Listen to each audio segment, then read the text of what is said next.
Hi, Steve and Caleb from Brownells, and we're back with another episode.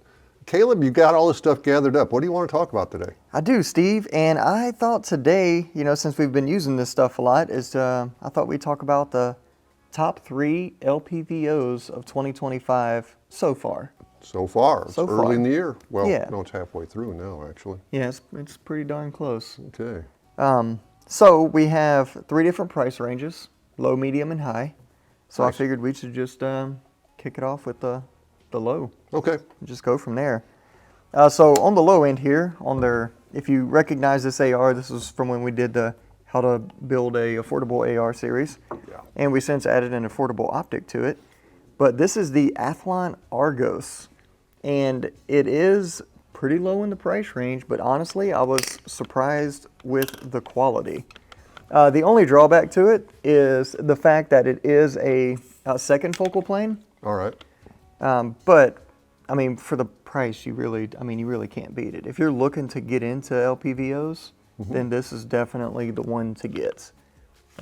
It does have they come in a few different reticles, and this one, I forget what it was called, their BTR Gen 2 reticle, and it's more like a half horseshoe and then like Christmas tree type reticle, but with it being second focal plane, you pretty much have to run it on full magnification for it to be useful, if that makes sense. Okay.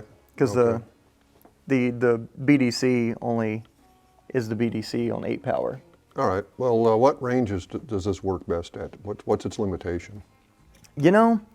That's a really good question, and that really kind of depends on the user. Yeah. Because I think I could probably, I wouldn't have too much trouble getting consistent hits on the 500 Right. with this one. And a lot of people don't even have a 500-yard range. Yeah, They're so shooting at 100. I mean, I would say for the average guy, 300 and in is pretty doable. Yeah. Pretty realistic.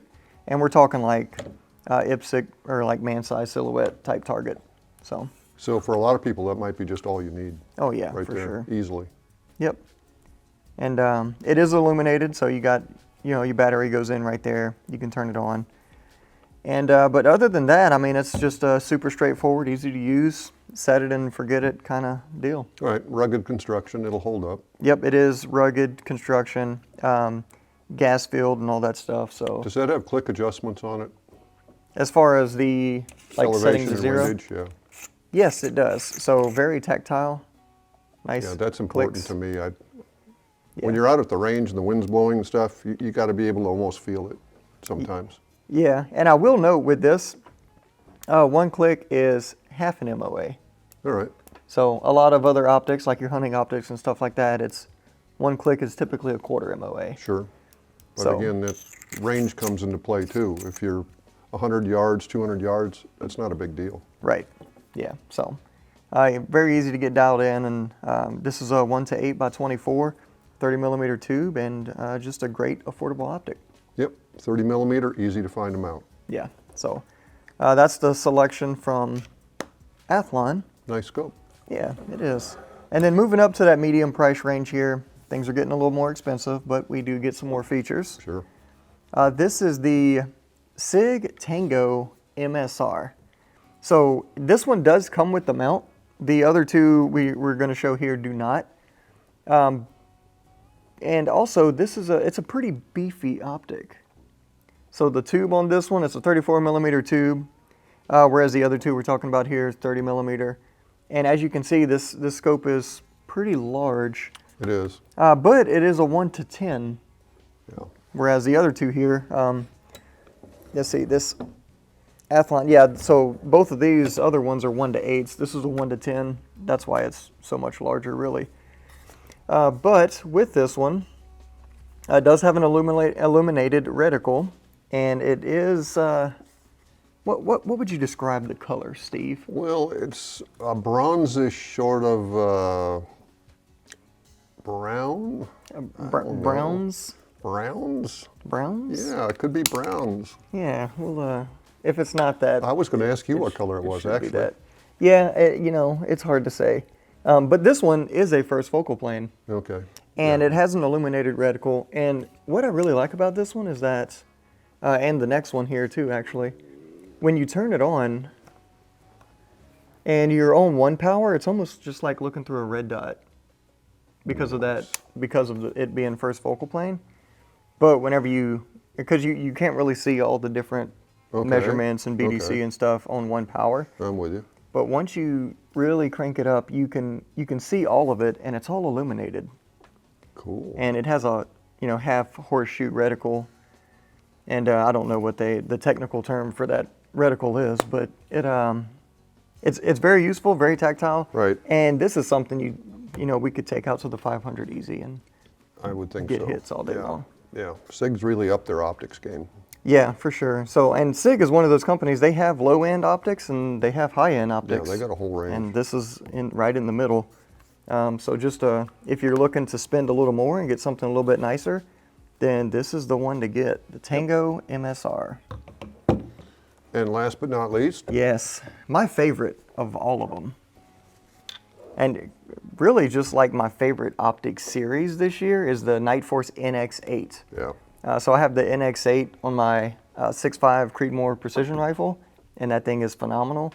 And then I have this NX8 1:8. This is the 1:8 by 24 f1, so MRAD on the reticle here. And this one I was hitting the 500 yesterday with, so I know for a fact it will do that. Mm-hmm. But this is, of course, a first focal plane scope on this, or yes, I'm right. First focal plane optic here, and works extremely well. And this is one of those, so this is a perfect example of you can't always trust like people's reviews on the internet, Okay. because a lot of people did not like this optic. What was the problem? I don't know, they just, nothing really specific. I think that it's only a 30 millimeter tube. I don't know if they didn't like the reticle or what, but honestly this is my favorite LPVO I've ever used. It's a great size. It's nice and compact. It is heavy for Yeah. its size, but it's a Nightforce optic. I could Exactly. drop this thing on the optic and I'd probably be okay. Built like a tank. It is, and this is like I said, this one's just a 1:8, but that'll do everything I need to do with it. And so it's got all the usual Nightforce adjustments, things like that. yep. So illuminated reticle. And then again, just like the SIG here, on the 1 power, if you turn on the reticle, it's almost like looking through a red dot. But whenever you crank it up, you can see all your BDC and stuff like that. So, and fun fact, with 14 and a half inch barrel on a BRN4 with this optic and mounts, shooting 55 grain FMJ.